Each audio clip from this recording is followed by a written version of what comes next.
Do not call me collect from Jill. I ain't coming to visit you. I am not, because I recorded on this episode and told you to delegate. I told you better spend money on delegating, on taking care of stuff, spend the money. That's what money is for.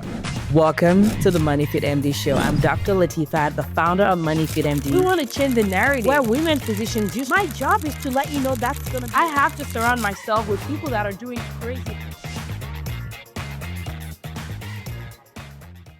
Listen, if you're a woman physician and you are like, Latifat, I'm about to pull out my hair because I got too much going on. I am managing work, life, medicine, family, kids, money, all of that. And you are about to pull your hair out like I was just about to pull mine out. You're about to love this episode because this is going to help you so much. Okay, so if you haven't met me, I'm Dr. Latifat. I'm a GI doctor, mama of 3 ladies, founder of Money Fit MD, which is a platform that is committed to helping women physicians be well financially so that we can live our rich life, we can grow well, and so that we can practice medicine without dying and killing ourselves and burning out. Because our patients deserve to have well doctors, and you deserve to have well you. So everything that I do is typically around that. But the way that I talk about money and teach about money is very, very different, because I don't want to have money and nothing else. So it's about creating wealth in a wholesome way. I want to have my relationship. I want to be a decent parent. I want to follow the things that I'm meant to do in this life, grow my impact, serve humans, right? The things that I'm here to do on this earth, I want to do it. I want to do it, and I want to rest too. I want to take vacations. I want to chill. I want to hang out with you. Like, I am all about wealth embodied in that way, okay? And here's what I found. As women physicians that are the CEO of our finances, that whether you already are the CEO of your finances or it's what you aspire to be, you know that tag you're it. If you don't do it, ain't nobody else gonna do it. And you're like, I gotta get up and lead my household. I gotta get up and co-lead my household, whether you're single, you're married, you're coupled, like you are like, it is on me to grow and do the things that we want to do. I want to first of all say I got love for you. And, with the Money School, which is our coaching community for women physicians that are building wealth, that are creating the life that they want, that are learning money, growing their assets, building the life of their dreams. One of the things we talk about are the things that it's hard to talk about in other spaces, because there's just this understanding of where you're coming from. Like, we get you, boo. We know what you're talking about. Like, you don't have to tell us how it feels. We got you. So, like, there's that automatic understanding that comes in. And one of the things that I found is that as women, maybe for you, you're looking from the outside. You're like, okay, I want to grow my money. I want to be the CEO of my finances, but I already feel stressed by the things that I have on my plate. How can I add one more thing to my plate? It really isn't about adding one more thing, but I get your point. Or maybe you're someone that you're like, okay, Latifat, I'm doing it. I'm running the show. I have my own practice. I got my team. I got all of that. And then, based on the data, we know that there's a second shift that happens at home. And I've done episodes on episodes about delegation and all of that stuff. But this one is literally going to blow your mind, because there is a way to delegate that actually doesn't distress you. There's a way to delegate that actually does not decrease your stress. There's a way to delegate that actually is not providing the relief that it should be providing for you. And in this episode, I want to tell you why, so you can fix it, so you can get relief. But before I go into that, I gotta GI. Like, if you're listening to this and you're a GI doctor, first of all, you are my peoples. All y'all are my people, but like GI doctors, we just have a different kind of love for each other. Like, we just love each other in a way that's different, right? It's like deeper level of love. But anyway, so the reason why I'm giving shout out to the GI doctors and the colorectal surgeons and the general surgeons and the primary care doctors and the pediatricians and people that deal with poop is because, like, when I think about this, like, think about someone that's like clogged. Their GI tract is like congested, they're impacted. You want to have a good poop. There are times when I would see patients in clinic and they're like, I'm pooping, but I don't feel like I'm completely evacuated. Some of you guys are like, Latifah, why are you talking about pooping a money video? Because I'm a freaking GI doctor. I already told you that when you logged in. So that was my disclaimer. And you can go talk to God about why he made a money coach, a GI doctor that likes to talk about poop all day. Anyways, so you know how people come and they're like, yeah, I'm pooping, but I don't, or maybe it's you. Maybe you're like, sure, forget about the patients. I am me. I have eight. I poop and I'm incompletely evacuated. There is the feeling of complete evacuation and it feels good. You get up and you're like, man, I wish I could high five myself because that's some nice fiber filled goodness. Sorry. Sorry, not sorry. So when you're delegating, you want to feel better. You want to feel relief. And the reason why you're not feeling relief is because you've been delegating wrong or you've been delegating incompletely. And many times we think that if I could just have someone do everything that I have to do, then I'll feel better. And that may be the case transiently. However, there is a higher level that is missing when it comes to delegation. Okay. And I'll explain that. So, an example of how this came up was I was coaching an amazing woman physician who was like, I have, I just, it feels like if I don't do it, it doesn't get done. It feels like if I don't think about it, it doesn't get addressed or taken care of. And that can feel exhausting, right? And that's why it's so important to make sure you rest, deep rest. That's why I don't believe in physicians working full-time hours because you need rest. You're a boss. You work, you go to the top of the mountain and you need to like go to the bottom of the valley. Like you need to like deep rest as well.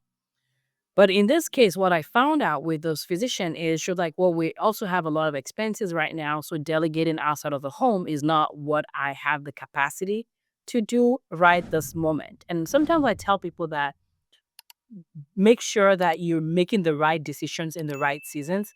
If you're not delegating, if you're not resting, it's gonna cause you to like be unwell. That's what money is for. Please spend the money. If you're not delegating, it's causing relational stress or could cause relational stress. Please spend the money. And the reason why is because spending money that may be even $300 a month, $500, $1,000 a month is cheaper than divorce. It's cheaper than bill fund because you like hurt somebody and now we gotta do not call me collect from jail. I ain't coming to visit you. I am not because I recorded on this episode and told you to delegate. I told you better spend money on delegating, on taking care of stuff because if you're like so pissed off that you hurt someone or your mama, I ain't coming to visit you and I like you. So that's my disclaimer for you. Spend the money. That's what money is for. Okay. But you want to do it well. You want to do it right. And what many physicians do is that, oh, before I talk about that, so this specific situation, she said, I don't think I have the capacity right at this moment. And I'm like, you got kids and your kids can work. Your kids can do work. Your kids can do stuff. And she's like, yes, they're helping with things. They help with, I tell them, go do this, go do this, go do this. But even with that, it's not evacuating. You're not getting the relief. And the reason why is because you're not delegating correctly. Okay. Many times, so there are different levels of delegation. There is, I have 50 things to do. Who can take care of my to do list? And that can be helpful in the short term. But one of the things that physicians and women physicians and badass women physicians want to delegate is you want to delegate, number one, the things that are of lower value in a case to you. When I say lower value, the mistake people make is they don't understand what lower value is. You delegating your finances is not like that is high value. Like that is something that you need to be in charge of. You are the CEO of your finances. Delegating to an advisor is not the way to go. You can have an advisor if you choose, but there should be a partner, not a replacement for you. Right. So the mistake we make is we delegate the things that we should not be delegating. When we should be delegating the things that are at the bottom, the lower level things that is not tied, it's not tied to your time, your attention. And if this gets messed up, it's not going to drive me behind, quote unquote. I say that because if your finances gets messed up, it's going to potentially change when you may retire, how you spend your time, how you work. And you're spending so much of your life's energy working that you're paying the price Why are you not being the manager of what is happening there? So money is not what you delegate, is what you have to manage. But then you can delegate the other lower tax stuff. So for this particular person, her kids were doing tasks, but she was not delegating the decision making. And you want to delegate some decision making. You want to not delegate to task doers only. You want to delegate to people that are going to be managers of the work that they're doing. So let me say how that would be different with kids. So there's a difference between having your kids like, oh, can you go do laundry today?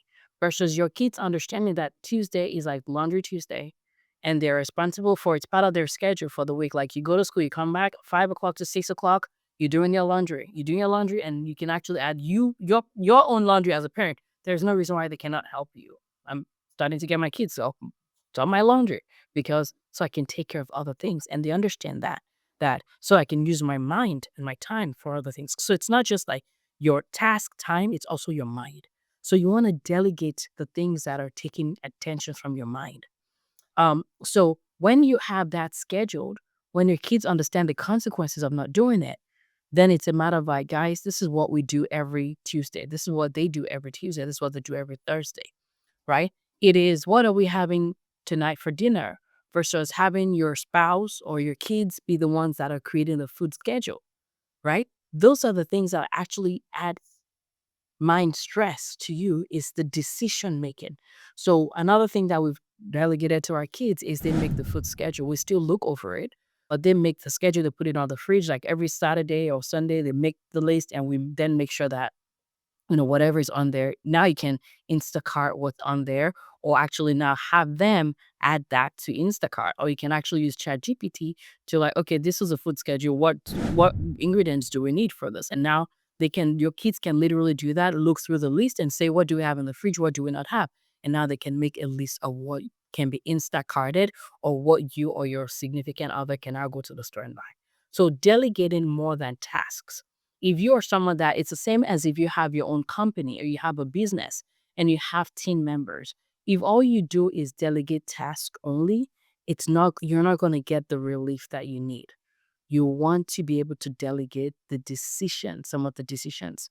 So at the time that I'm recording this, I'm getting prepared for we're having a small event locally. It's a money conversation, which I just love. It's a low stress, relaxed way to talk about money, engage the community, serve the community, network, and just create space for women to have non-shame